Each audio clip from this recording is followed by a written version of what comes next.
That sounds I never got into Avril Lavigne actually all sounds that erect. much. I liked her after she started dating Nickelback. Did you like Nickelback? Is that I your never guilty had a pleasure? problem with Nickelback. Like it Neither was did never I. something that I sought out. But like I never understood the rancid piles of Hatred for that hatred band. for that band. Like it just it's just a band that sells out arena or would sell Yeah. out arenas, Good for them. and you could like bop your head to it. It was Yeah. there wasn't anything mean, complex or Look nuanced at about this it. photograph. Yeah. Yeah. It was just fun stuff, man. I didn't love it, but I also didn't hate it. Like You didn't have I think the I think it was a lot. It always sounded like jealousy to me when it was like they're just not very talented and yet they're very famous. And it's like, yeah. are you Fine. are you saying you want to be them? I'm just not. I mean, are you very talented and like Not famous? and not famous? Is that why you're cranky, or is it Sure. because you're also not very talented and you want to be famous? Mm.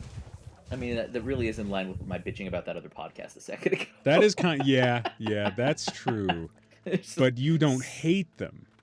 no, I don't hate them. They just weren't that good. They're just boring. Yeah. Ah, they just I did don't not. I don't consider Nickelback to be boring. Like Yeah. I think if you walk up to like most people in the United States and you were to I'm standing in line to clubs, I'll never get it, they will finish that song for you. I'm pretty sure that if you start off with a Nickelback lyric, you're gonna get somebody in the produce section trying to find some broccoli who will get derailed, and you'll be like, haha, I stopped you from making a terrible healthy choice. And I'm Sounds excited like a for fantastic it. social experiment. I know. I kind of feel like I want to do that. All right, everybody, Right? go to your local King Supers and just sing I think you just a couple of bars of a Nickelback song and see what happens to the you need to local wait populace. until it just comes on the little like No. grocery store radio and just start singing along with it and see how many people you can get to join. Well, a while back, I got on a light rail at like Lincoln or something like that. It was heading north, and I was sitting there talking because I always talk, and I'm talking to like this crowd of people, and I'm making jokes about. I started on this bit that I do, which is all about radioactive monsters, right? Godzilla, like Gamera. Did you- Why do these monsters why do they always attack Japan? What's the big deal with Japan? Why is it the center of all this conflict? And the simple answer is they don't have a standing military. They just don't. And the most unrealistic part about the entire Godzilla series is when tanks roll up, Japanese tanks roll up and like start shooting Godzilla. Like, you don't have tanks, you losers. And anyway, going up this, not even the laser rocket ship shit you're doing. Not even that. No. The tanks. That's unrealistic. That's the unrealistic part. A bunch of guys with like white gloves on and gray and like white hats or white helmets. Anyway, so the point of it, there's a funny joke, and I'm telling this whole thing, and there's this guy sitting there, and he goes, "Japan's got its own military. They got their own tanks and stuff." And I was like, "What?" And he's like, "Yeah, they've had it for like the last 20 years or so. They started taking her." And I was like, Jesus Christ! You got Subway. Well, actually, that guy might have that guy might have a poop in his pants, and you got well actually by him. He had to rummage around in his couch for fare to get on that light rail. On that train. I was just to. But this You know what? this is free entertainment, guy. He woke he's up. like, no. He woke up that morning. No. He woke up that morning, rummaged around in his couch, and said to himself, "You know what? I'm going to change someone's life today." And by God, he did. I really enjoy how much of a Steve train of thought that was, Tiki. That was good. Yeah. No, you guys were talking about Nickelback, and I got into this whole like the jealousy angle, and then Nickelback could go around and sing a song anywhere, and like people would join in, and I was like, oh yeah, like I was doing about radioactive monsters, and like everybody was like laughing and having a fun time, and that guy like just kind of ruined the whole thing. It was like, wow. Just like when you have to Wow. explain a joke and it ruins the whole thing. Yeah, totally. I like It's like, the this idea is- of like the rest of the train turning on you. Yeah, like Hey, he's right. it wasn't. They It do was have just a this- military. It was just this one car. Okay, it wasn't the entire train. No, the Okay, wait. whole train. Like it travels. Like people are. Like, You're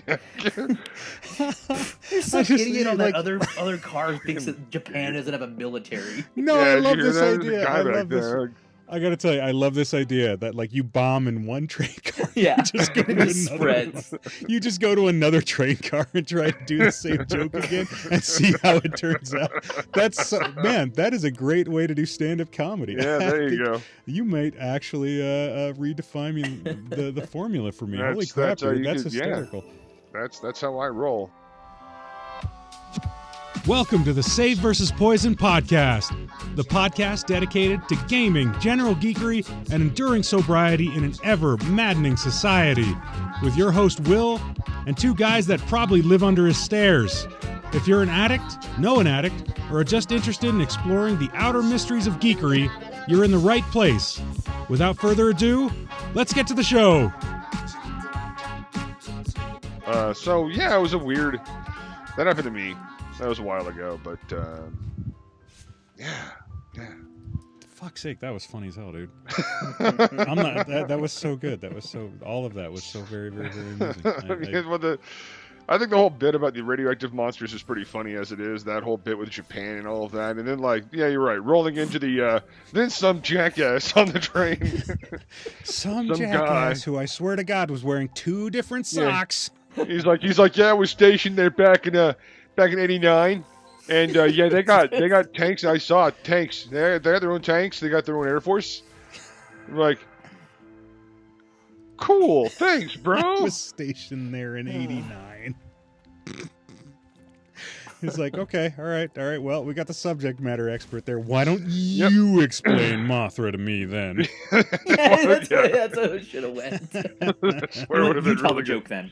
Yeah. Why don't you talk about Gamera, okay? And how a flying spinning turtle can save Japan repeatedly while simultaneously destroying it. Like if you'd pulled out a microphone and been like, well, why don't you take the mic then? Like that would perfect stand-up moment. Perfect. Yeah. Stand-up You want moment. to go? You want all these people here? They actually paid money to be on this train. Yeah.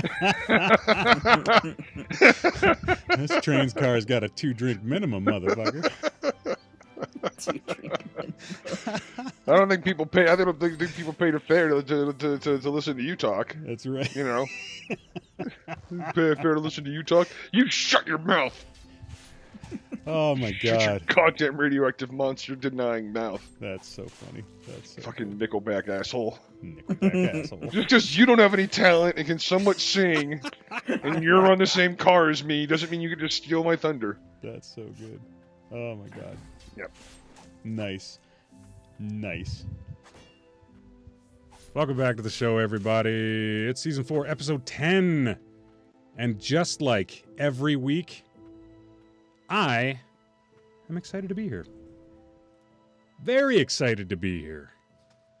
I've got my co-host back, you guys. You guys don't have to sit through another 45 minutes of me jaw-jacking into the can. And I think that that's a good thing. Joining me tonight, he has never, ever had a sexual attraction to tube-shaped meat that is often covered in condiments. At least, that's what he said in a recent 13-page memorandum circulated here at the SVP home office. He's my friend Tiki. Evening, Tiki. Hey, yeah. How's everyone doing tonight? I love that... I'm just gonna let that one carry. You're just through gonna let it go. You write a 13-page, borderline manifesto. Really? Somewhere really? in the woods. Go? It really speaks for itself. Oh, and somehow we have a fucking home office. When did that happen? I was gonna say, the follow-up joke for that was actually I can't believe we have inter-office mail. Also joining us tonight, in an effort to boost listenership for our podcast, he suggested that we should start including spicier guests like strippers and sex workers.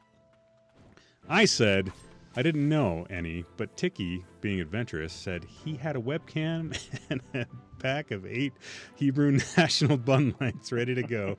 This surprised no one. He's our friend Steve. That took so many turns. It went on so long. I forgot that I'd written that joke. For Tiki, right? Yeah. That's it. Both from me. That was awesome. Both of our tube-shaped meat. I like that. And Steve's here too. Steve, All right. Sorry. Fuck. I wrote these jokes last week, and I'd forgotten both of them. I just knew that I had material, so I just started reading it. And halfway through, I was trying not to crack up because I was like, "Oh yeah, I remember the punchline now. It's a total misdirect to Tiki and 8 Hebrew nationals." Oh, a little tear just right there down my cheek. Steve, how the hell are you tonight? I am well. Tiki, how the hell are you tonight, bud? Good. I'm going to be working remote from the home office the rest of this week, FYI. Nice. We do have a remote work policy here. The pay is shit, and I won't let you guys unionize, but you absolutely can work from home. Aren't I a nice, cruel, evil, capitalistic overlord who has only made about the cost of 3 Taco Bell meals from this podcast? That's what you'd get if. That's what we'd have to split if we unionize, and one of you would have to split some of that with Danny, Steve. What did I gotta split it? Because you don't have seniority. Yeah, you don't have any senior. There's corporate structure here, man. You don't have any seniority here, buddy. I'm gonna start circulating that union paper. Just look for that union label. There's a part of me that loves the idea of the two of you unionizing against me. But then, later, it's found out that I edited all of your unionized propaganda out of the podcast completely. That'll be a fun experiment for all of us. See where you guys can throw in some agitprop to destabilize things amongst our 17 listeners. 18 now that I know that Russ listens. Haha, Russ. I know you listen. Buddy. Well, this is going to go ahead and spoil your whole joke later about his penis. So. That's all right.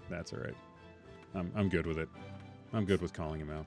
Yeah, Russ, I was going to talk about the hunt tattoo that you got on your penis because you're so addicted to the game. Well, we'll just go past that. We'll just move on right through that.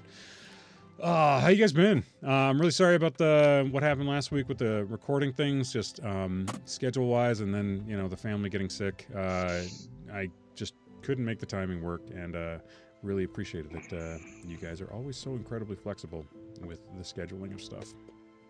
So, yeah. How are things? I haven't talked to you guys in a week and a half. Steve? All right, I'll go. Things are good. Yeah. Things are... Can't complain. Not this past weekend, but weekend before. Got back from the camping trip down at the sand dunes. Nice. Yeah. Are you still pulling granules out of your ass, or are you making oysters? No, or, I didn't. Pearls. I didn't actually get too much into the sand. I didn't go up onto the dunes themselves. It's hot. They're really fucking hot. Don't like that. No, most of us actually, the group that I went with, most of us kind of hung out at that river thing that's in front of it. Which is a hell of a lot bigger than I remember. It's a creek. It's actually more of a river now, man. It's not deep, but it's wide. I remember it being a creek when I was younger. I remember it being just a tiny little stream of water. I remember it being a mistake to step in the water. With socks and vacuum, shoes, yes. that vacuum suction pulls your feet in. It's yeah. Whoa. But that's where we hung out for the most part, and that was a lot of fun. It was a good trip. Who'd you go with? It's just family, or just family? Okay. Some family friends. But yeah. Didn't invite Tiki, huh? Didn't invite Tiki. Didn't invite you. Dick move, Take man. That, Dick move. Yeah.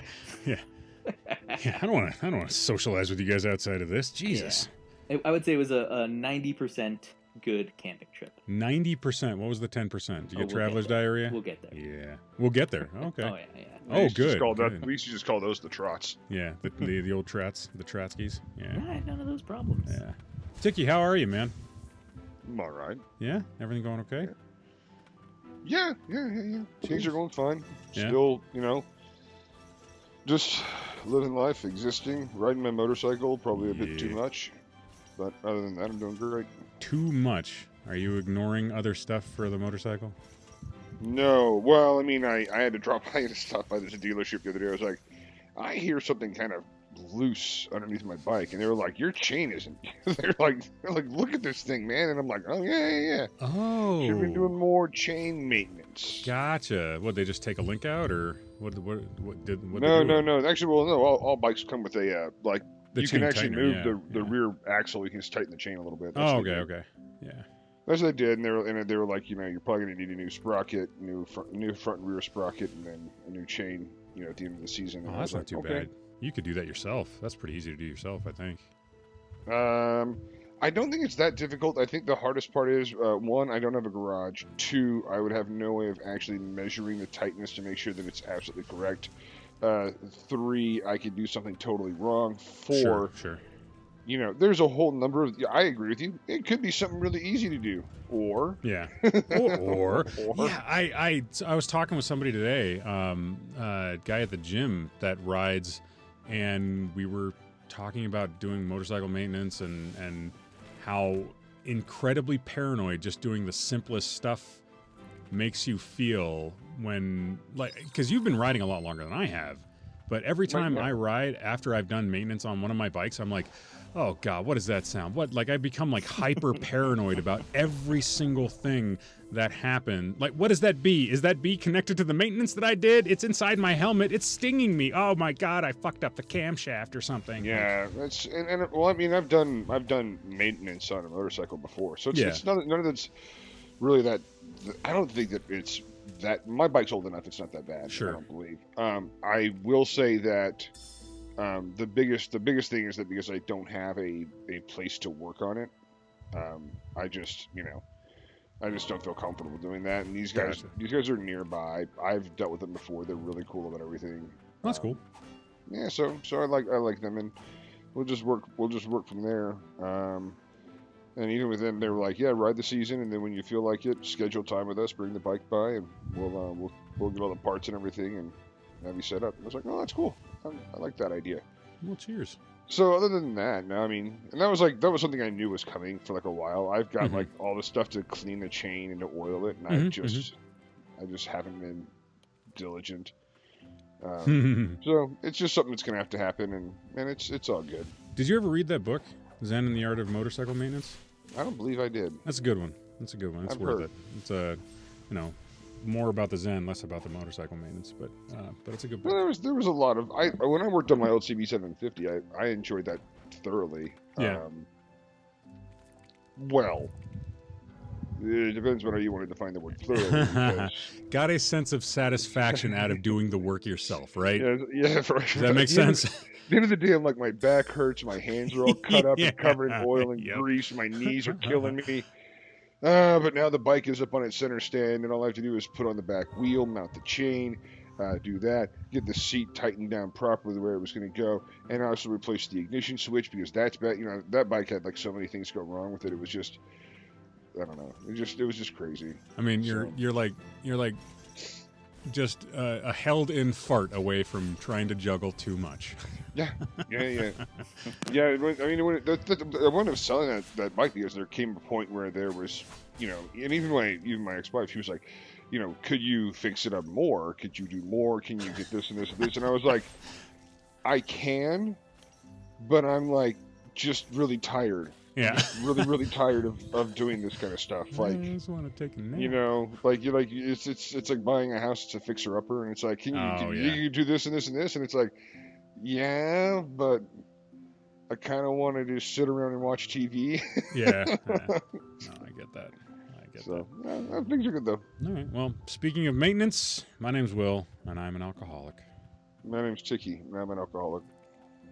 My name's Steve, and I'm not an alcoholic, but I'm not above stealing a drunk's dog. And I would have done it during the camping trip. I was going to ask, the follow-up question to that was, so Steve, what happened on the family camping trip? Yeah. Backstory. Yeah. So there's the context to 10%. this. The 10%. 10%. Our campsite neighbors pulled in Saturday, and it is just a bunch of young college-age kids. And I think, like, all of us just kind of, like, collectively looked at each other and rolled our eyes like, son of a bitch. Now, I don't begrudge them being young and drunk and loud and with their shitty music that they played all night. Was it Nickelback? Yeah, was it Nickelback? I don't actually recall Nickelback. That would have set me off. Yeah. It would have made me really angry. Like, you know, I did that at one point, so I don't begrudge them that, right? Like, you're young, whatever. Have fun in your fucking campsite. Be assholes, I guess. My problem is that these dicks wouldn't freaking put leashes on their dogs, and their dogs kept coming into our campsite.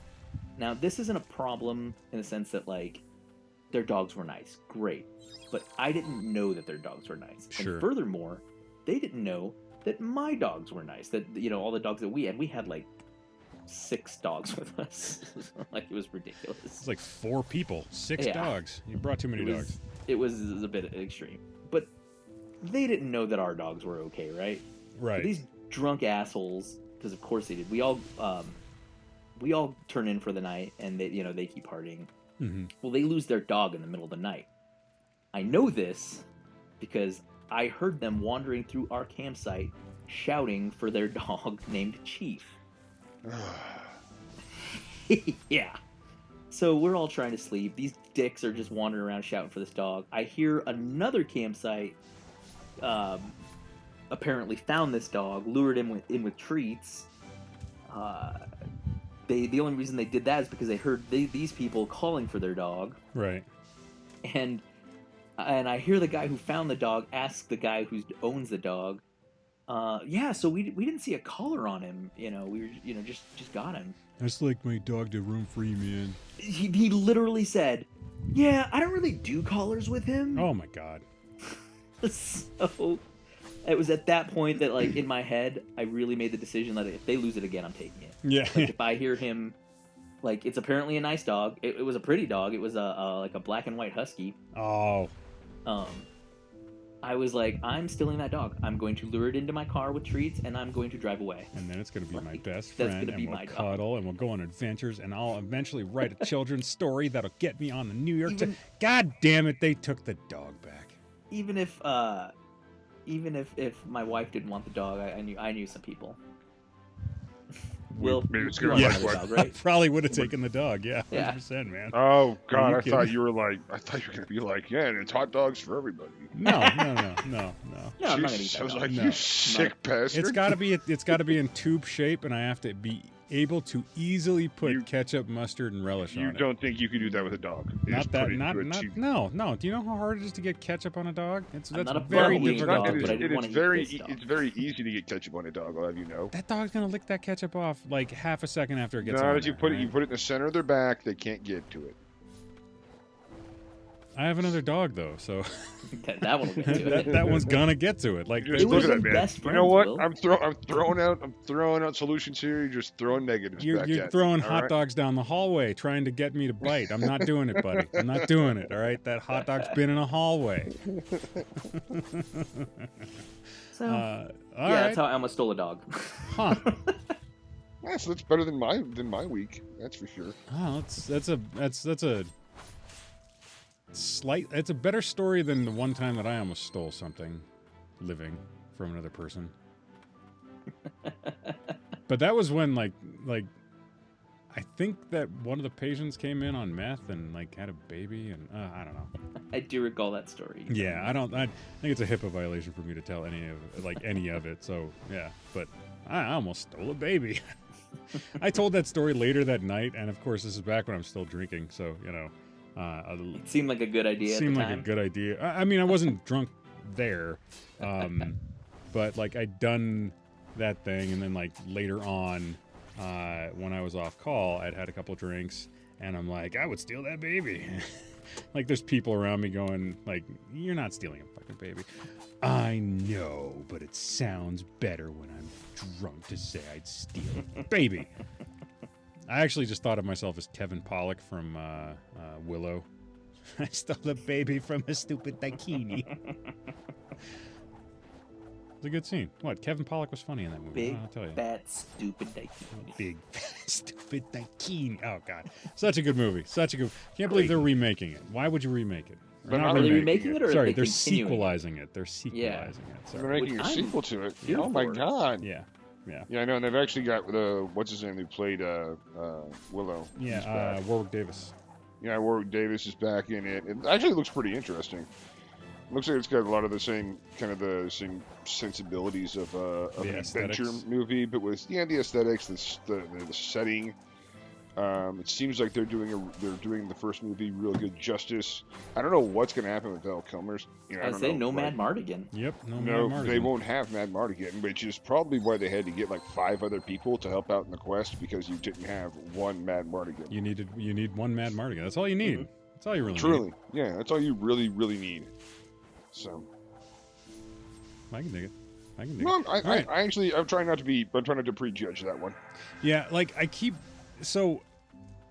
preaching that I tried not to be cynical anymore. Like I'm trying to live uncynically. We'll talk about that a little bit more as we get into the subject matter for tonight for the alcoholism stuff. But movies and media are the one place where I have the hardest time living uncynically, because every time they come out with like a sequel or a reimagining or anything like that, I'm automatically like, this is gonna fucking suck. This is absolutely you're just Yeah. taking a shit and that's just the cynical You're part of shitting me. on my childhood. When they- Yeah, when yeah, it's- you exactly. know, Which there's- sounds so stupid and Well, I mean, fucking, you could be like, for dude, me, it's bro. like Independence Day is a kind of a guilty pleasure. It's a fun movie. There's Sure. parts about it that I make fun of all the time that I think are just absolutely silly. But then I watched the sequel to it, and I was like, oh, it's not even a guilty pleasure. It's Yeah. I just feel guilty. Yeah, it's like when you watch like the Cinemax late night like erotica movies, and you're like, sweet, but somebody decided to make it serious, so they took all the sex out of it, and you're like, oh, so it's just a bunch of people who can't act. Oh, I feel like trying that's to just have like a commercial, right? That's like It's not a very good one. 2 minutes I long. thought Tiki was planning a way to put the sex back into it. I thought- he was going to film his own scenes Yeah. and splice them in. It's like they took the sex out of it, and then I put the sex back into it. Hey-yo. I could do that. No, it's I could but do that. I look forward to seeing your OnlyFans, man. That'll be fun. OnlyFans. That'll be fun. No, so it's so Santos. Santos. It's cultural appropriation, and I don't like it. First of all, I don't know where to get one of those masks, but I have a guy. if I went ahead and looked one up, which I might. All right, you guys are jerks. Okay. So what we were talking about? Oh yeah, you were talking about being a cynic. Santos versus the softcore porn. Santos versus Skinamax. It's like that. Like I said, that in shape, out of shape guy. That'll be me. I'll probably play the role of Santos. Hey, you I just- projected that, right? I didn't tell anybody. I didn't say anything about that. You're projecting that. What, the in shape, out of shape thing? Yeah, That was, yeah, I didn't do you said that. Those were your words. I didn't say that about you. I wouldn't do No, that. you said it about Santos. I'm just saying. Oh yeah, no, I did say that Yeah. about Santos. Yeah, What that's true. I'll do though is I'm just not going to This shave is a my weird upper. argument. I'm just not going to. Yeah, I won't shave my upper torso. I'll wear the mask. You know what? It'll probably still work. It'll work, man. It'll work. Just give Yep. give us 15 minutes to put a script together. So there you go. There you are, not being cynical Yeah. about movies and media. So This one time. yeah, All right, back on I'm proud, track. I'm proud of you. Check into your alcohol. No, this was a good psyop. Nice job, Steve. This Steve ruins this meandered. So I don't know what it is about stress now, but my stress responses once upon a time used to be go get a bottle. Now, I just want to disappear into my recording space here, which has my gaming PC and the all of the accoutrement therein. I just want to retreat into this space and close the door and dip my head and hands into whatever game is fascinating me. And last week was pretty stressful.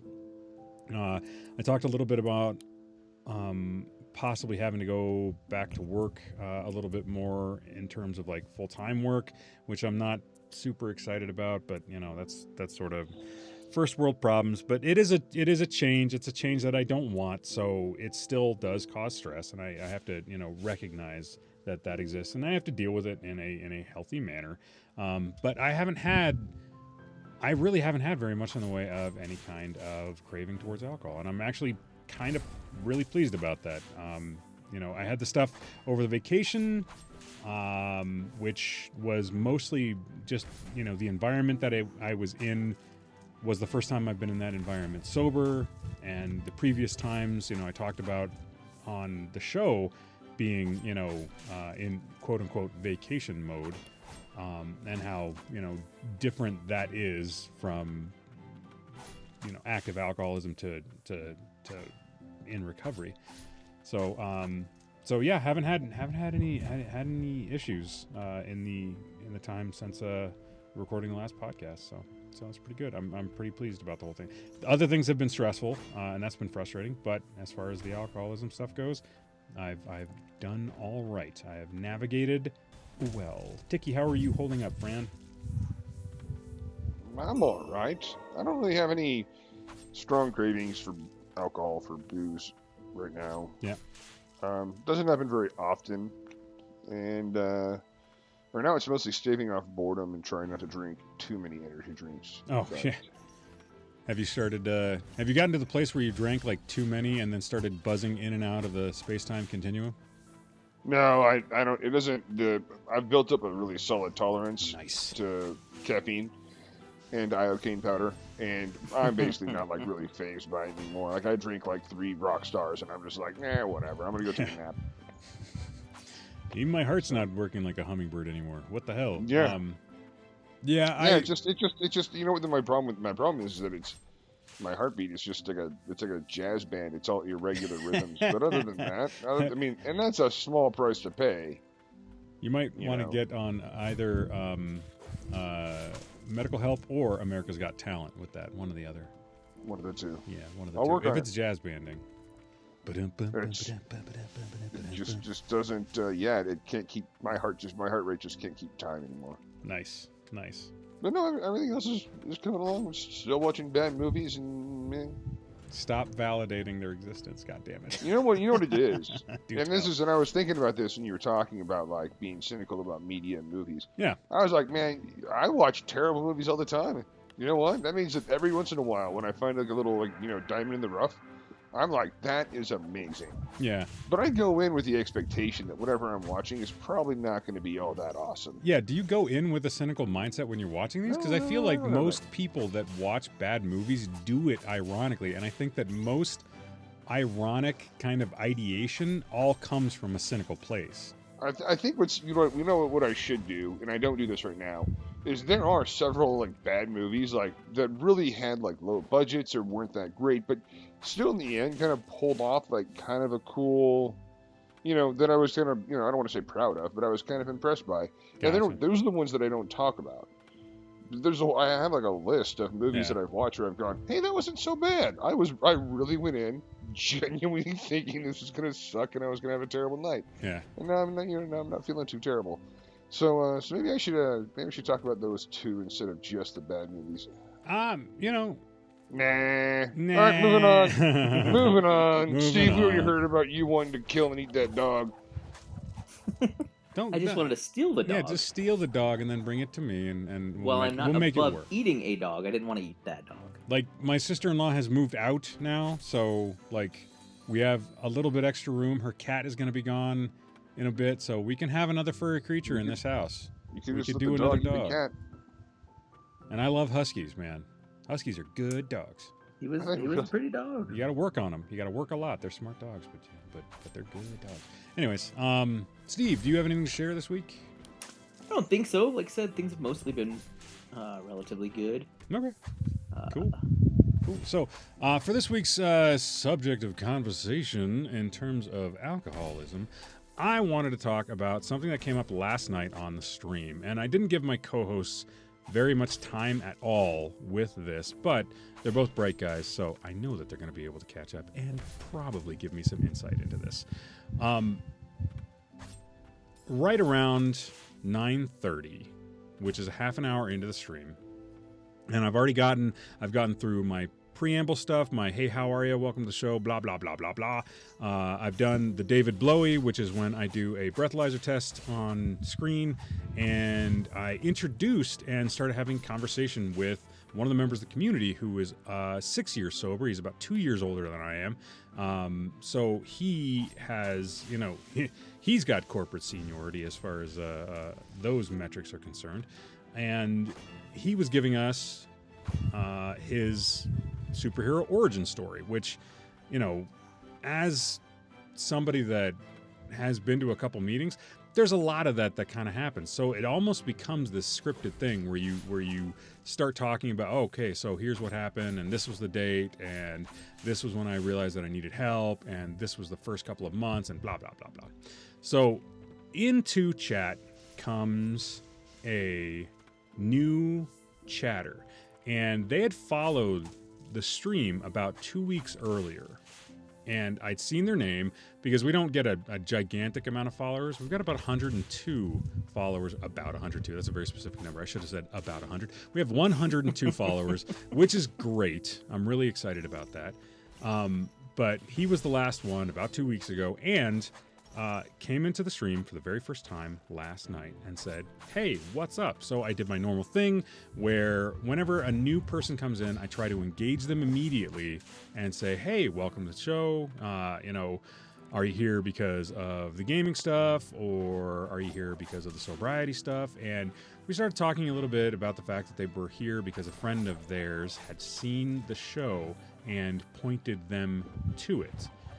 So I immediately go, okay, so, what's up? Are you in recovery? What's your substance? And this person said that they were trying to get clear of Coke, trying to stop using Coke. And I was like, okay, well, that's a substance that I don't personally have any experience with.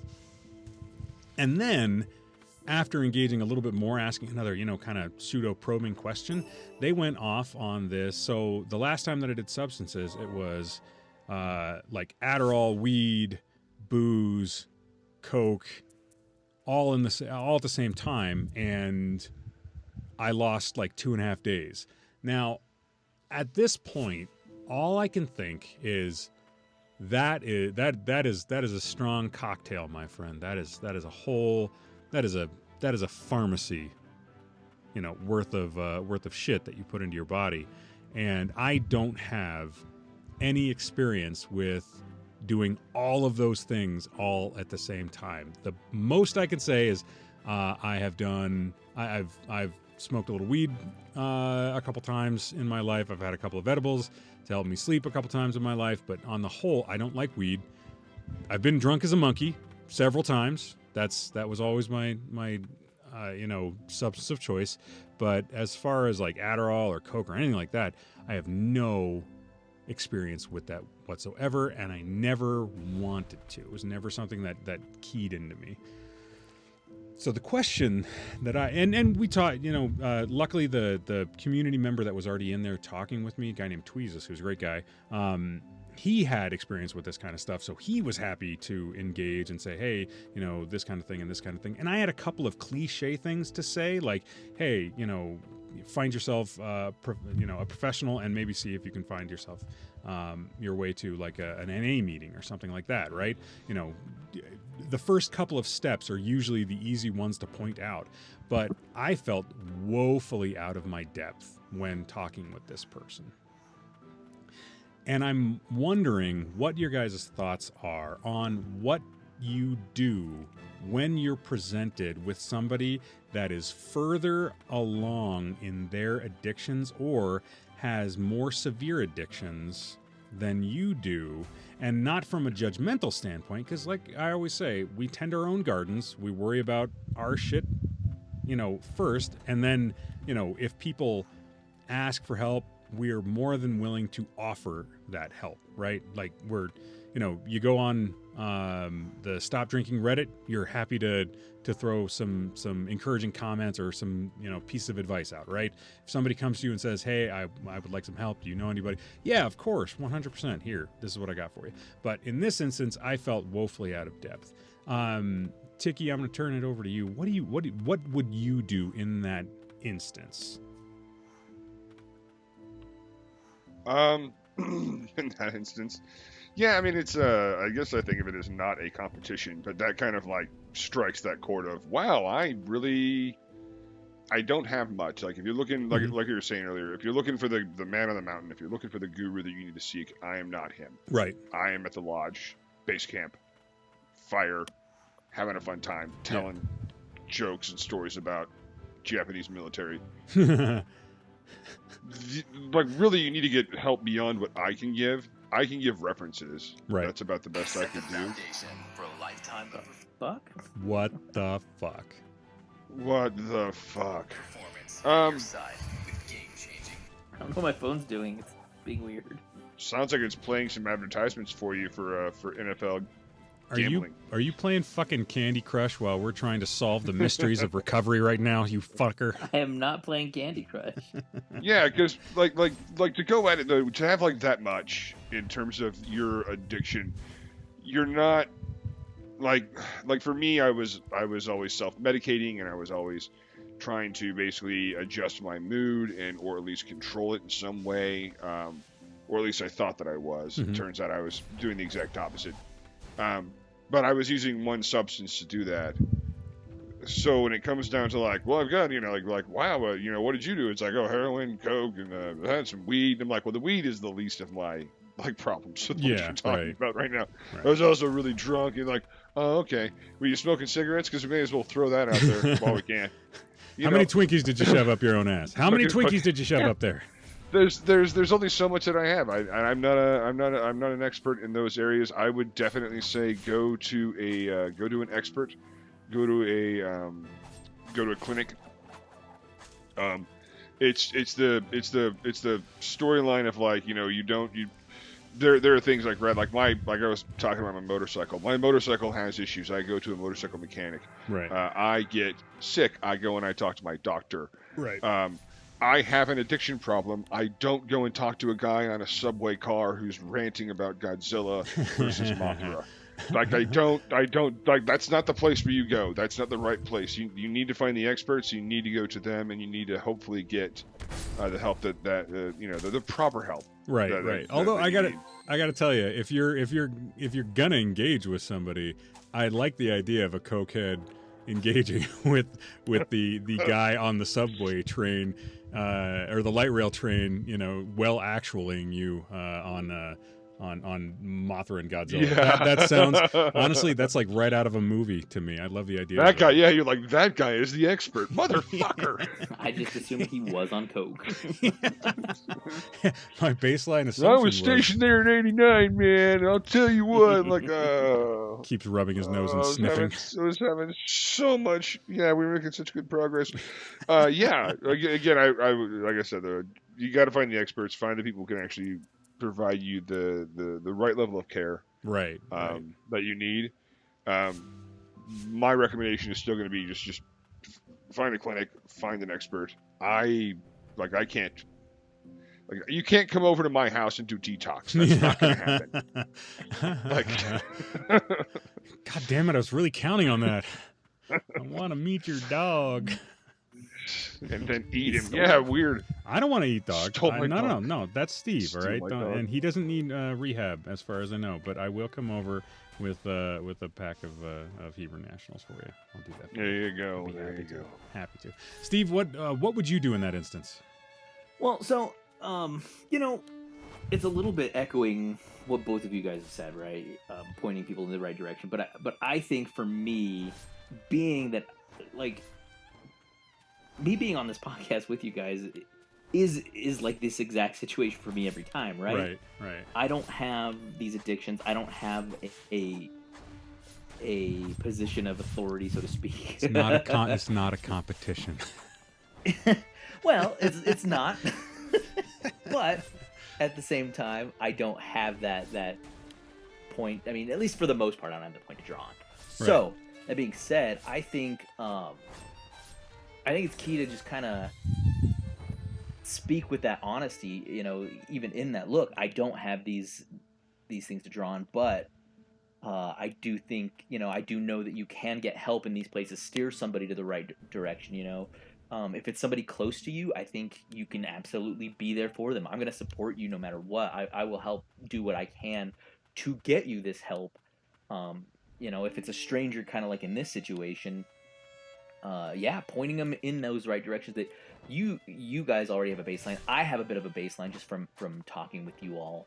So I have at least some point to be, you know, like, hey, I know some organizations that would probably be able to help you. They're a good place to start at very least, you know. Right.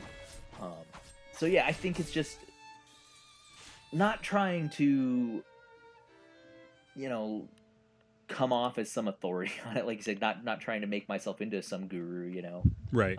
So to speak. I'm not the authority on the Japanese, you know, military. I don't know what to tell you about that. It would be great if like I've seen Godzilla. It would be great if somebody in like the chat had like spoken up with a "well, actually" right after I said that. That would have been very well, actually. That would have made me laugh. I would have laughed pretty hard at that. I would have known that there was a sock puppet that was being piloted by Tiki that was like, "I'm just waiting for a well, actually" moment. Will, ha ha ha ha. Yeah, it's totally there, dude. I'm in your walls. I'm listening to your thoughts. Okay, yeah. I think that there's like some basic kind of, and I hate to say cliche, but I think that there's some basic cliche things that we can say, you know, because I'm the one running the Twitch stream. I think maybe I was projecting that I, you know, if I'm going to talk about this kind of stuff, I want to be able to talk about it from a position where I am experienced, and anything that I say can be, you know, at least taken as reasonable advice, not as gospel, but at least as reasonable advice, right? Like, it's my face plastered there. I'm the one, you know, leading thing. I'm bringing people into the Discord to talk to them about this stuff. But, you know, I'm only, you know, I'm under 3 years sober. I'm a toddler in sobriety, as it were. So, so yeah, I think there's some common threads that we can discuss. I think there's some baseline ideas that are kind of almost universal as far as finding paths to recovery, but I think there's some nuance in there that definitely rely on, or definitely need the touch of somebody that's got specific experience with, you know, those depths of addiction or with those substances in addiction.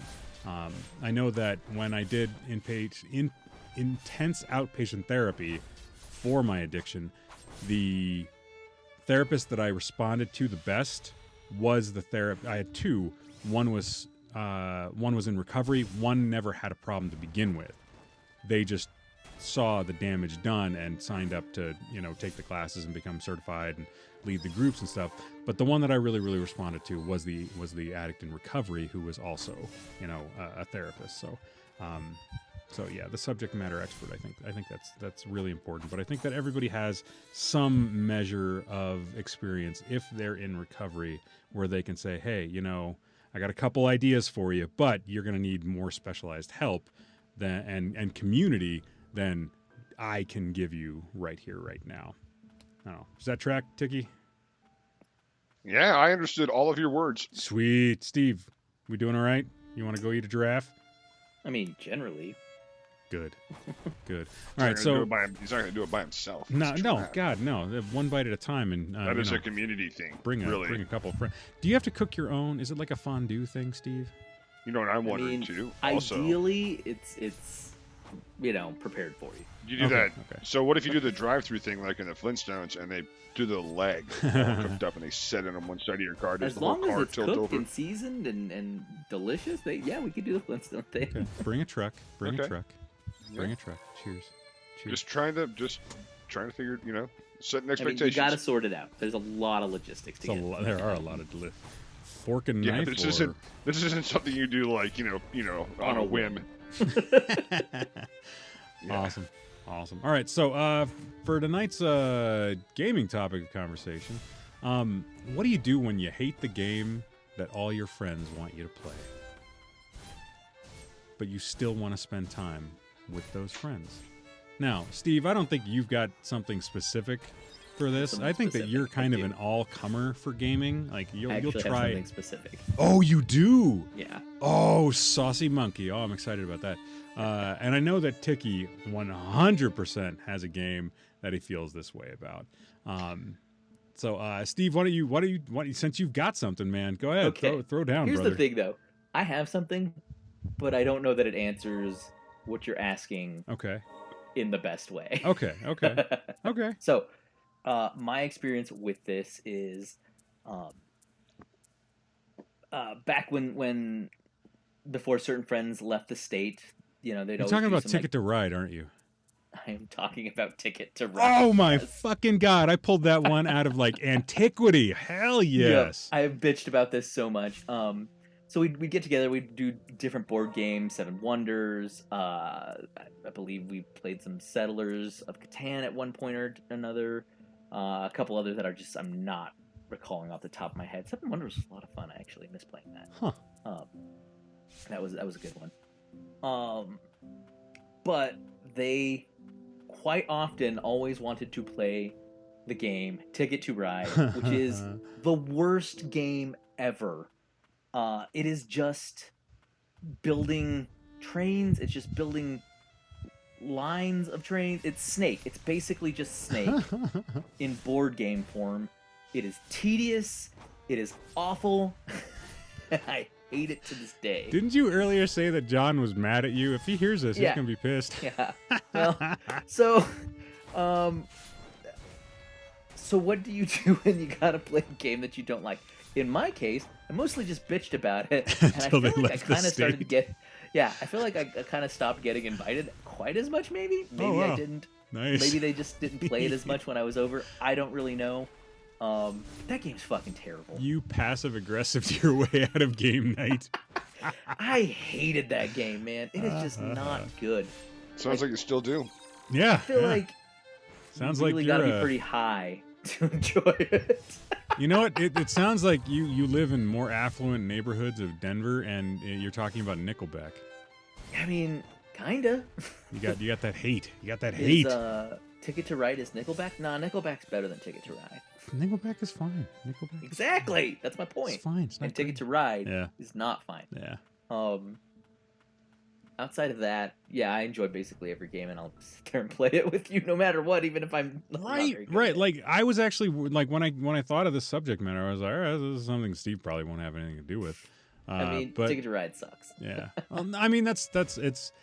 I'm glad that there's one, because I was worried that I was going to have to go to the end of the earth to find something that you truly Well, hated. But then I so- remembered about that. I'm not a big fan of like playing games, and I'm not a big fan of playing games with strangers. I don't like that. I like to know who I'm playing with. Huh. So even though I really, really enjoyed playing it with you, Will, actually a lot back when we used to. Yeah. Overwatch was great, but only because I had to play with you. Whenever I played with other people, it kind of sucked. Like, See, sucked that's the not fun out of it. That's not far off the mark for what I'm going to talk about with Tiki's experience at all. You want to talk about my experience? Well, so you would not. So Steve, you would say that you would not play Overwatch if you weren't playing with somebody that you wanted to play with, right? I basically stopped once I Right. didn't have somebody to play with. Right.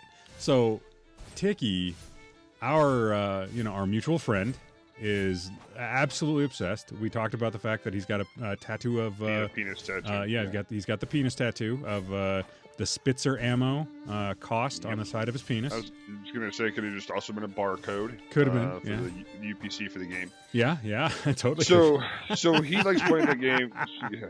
He goes through the checkout. I've never seen it. Self checkout line at the Safeway. But it's the premium bundle. It's Can not like we just get the regular the price check on Hunt Showdown? That's premium pretty bundle. fucking It's the glorious. premium bundle. Yeah, Get all the 100%, extra yeah. deal. I get all the extra DLC for free. Even though you really pay for it, but whatever. See the here or there. He likes playing the game by himself. Yeah, loves it. He's quite good at it. Yeah, he is. He loves the tension and everything else about it, and it's a social thing for me, so I like hanging out and playing with him. And we get, like, I'm not the greatest at it, but I have my moments. Sure. And then when we have a third person in there with us, it's actually it depends on who that person is. Because it was our other mutual friend the other night, and I thought Russ and I were both like on the verge of just strangling him. So reaching through. Just God damn it! Pulling a poltergeist and strangling him with the USB cord. Yeah. Just oh my gosh. Yeah, there'd probably be some sort of bad like 90s or 2000s movie about that, but you know, when we game with you, it's fun too. It's a much more social experience. It's also at the same time we're all very serious and we communicate very well. Yeah. And everybody seems to know what everybody's where everybody's at most of the time. Most of the time. And I think it just works really well for us. But would I play Hunt Showdown by myself? No. I have better things to do. Right. Like I have recently, I purchased a small vial of acid. I would just pour that right into my eyes, and not think about playing Hunt Showdown. I just like to drip a little on each one of my toes and let them sizzle. It's like, oh, do you want to get a tattoo of this on your penis? And like, no, I was just going to stand here and slam my penis into the bathroom door. I'd rather listen to Nickelback. I would rather listen to Nickelback. I would rather get one-upped by some jackass in a fucking light rail car about the theory of Godzilla and Mothra and motherfucking Japanese military. God damn it. Tiki, that's all that guy had, all right? That's all shut up. that guy had, okay? You're just trying to make me feel better. We don't know what all else that guy had. He probably went home and journaled about it. So anyway, the overall lesson is, yeah, I will not. I just don't. I don't find the game enjoyable without a social extra. Right. There are plenty of other games, first-person shooters I've played in the past, like Dave Defeat. I don't mind playing that by myself. Have a fun time. It's a nice, quick reset.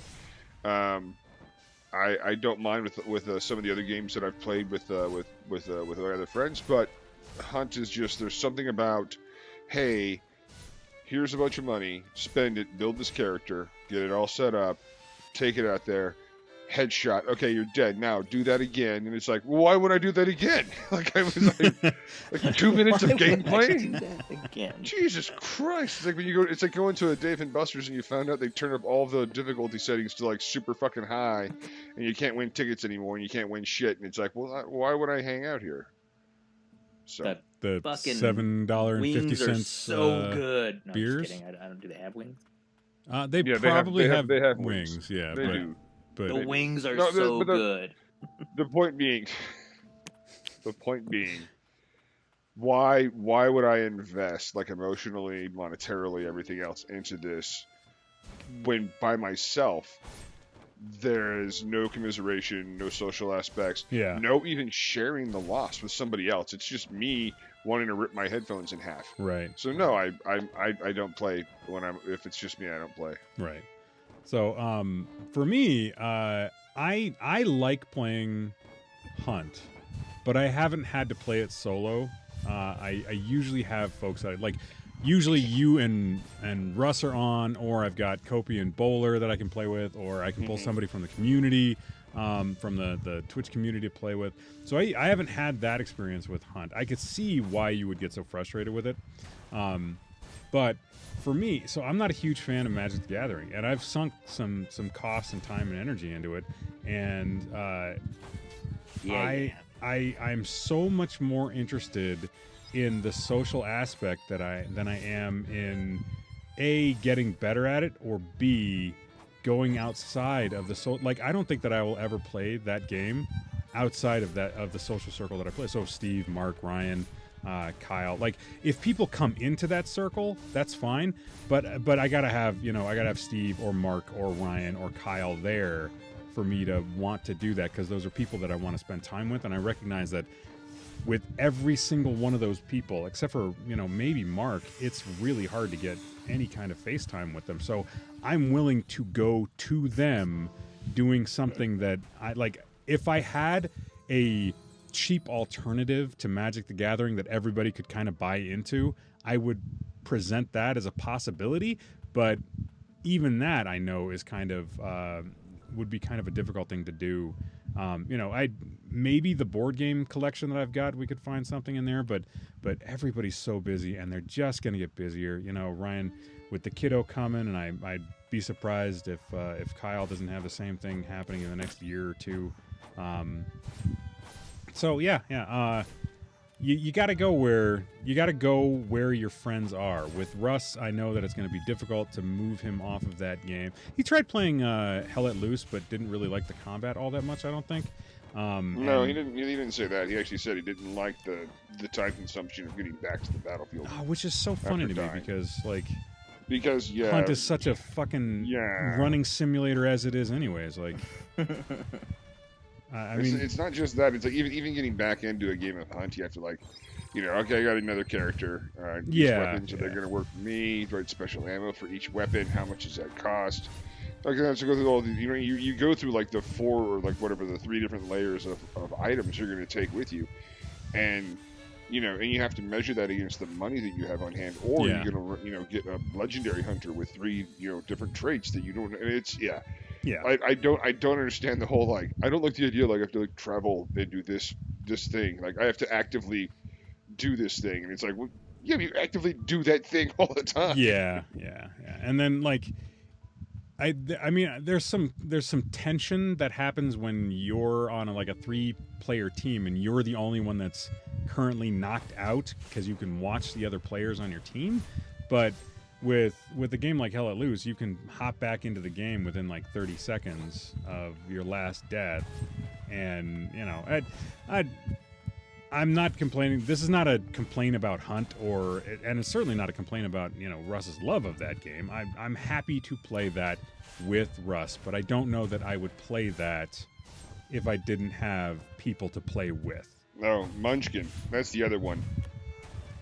Oh, you hated Munchkin? Oh, really? God, yeah. Oh, wow. Yeah. Game takes forever. It does. It just drags on and on and on. Yeah. I don't like that game. That's funny. Yeah, I feel the same. Like Steve hates Ticket to Ride. I hate Munchkin. Yeah. You know what? We can't all be perfect. Nope. So all some of us can do is go on light rails and get yelled at by guys that were stationed in Japan in 1989. All right, guys. I think that's going to wrap us up for tonight. Like every episode of the Save vs. Poison podcast, we'd like to shout out to the mutual support groups we hope you turn to in your time of need. There's Alcoholics Anonymous, AA, www.aa.org, 212-870-3400. Moderation Management, moderation.org, 212-871-0974. Secular AA, SOS, sobriety.org, 323-693-1633. Smart Recovery, smartrecovery.org, 440-951-5357. And Women for Sobriety, womenforsobriety.org, 215-536-8026. And for friends and family of addicts that need a little support in a friggin' group type environment, there's Al-Anon family groups at www.al-anon.alateen.org or 1-888-425-2666. From all of us here at the Save vs. Poison podcast, my name is Will. I'm Chicky. I'm Steve. And we wish you warm, creamy regards. Good night, everybody. Ticket to Ride's the worst. The worst. You've just listened to another episode of the Save vs. Poison podcast. If you liked what you heard, please follow us, like, and subscribe on Twitter at @VS_save, on Facebook at the Save vs. Poison podcast, and streaming live on Twitch at twitch.tv/SVP podcast. Thanks so much for joining us, and stay safe, everyone.